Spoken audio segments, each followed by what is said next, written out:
আমাদের যে আগের যে নেতৃত্ব যারা ছিল তারা দেশ থেকে টাকা পাচার করে বিদেশে আমোদ ফুর্তি করেছে।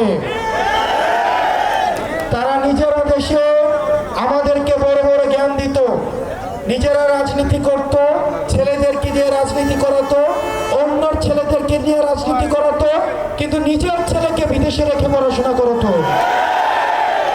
আবার নিজের সেই ছেলে বিদেশে থেকে এসে বাপের দুর্নীতির টাকায় বিদেশে পড়াশোনা করে এসে দেশে এসে আবার নেতা হতো। প্রিয় তরুণ প্রজন্ম, এখন আমাদের সময় এসেছে এই ভূমি থেকে যারা বেড়ে উঠবে, এই 56,000 বর্গমাইলে যাদের উৎপত্তি হয়েছে, প্রিয় গান্ধীর তরুণ প্রজন্ম, আমাদেরকে সচেতন থাকতে হবে এইসব হাইব্রিড নেতাদের থেকে। যেসব হাইব্রিড নেতারা অন্যের ছেলের ভবিষ্যৎ নষ্ট করে তার নিজের ছেলের ভবিষ্যৎকে বিদেশে রেখে হেফাজতে রেখে অন্যের ছেলেকে চামচা বানায় এবং তার নিজের ছেলেকে নেতা বানায়।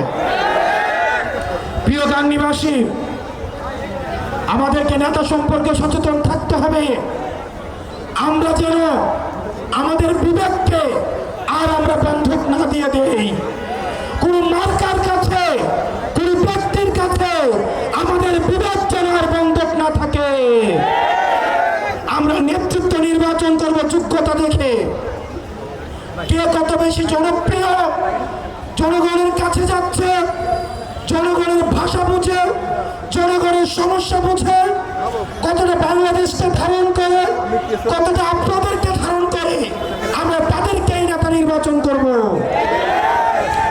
প্রিয় গাংনীবাসী,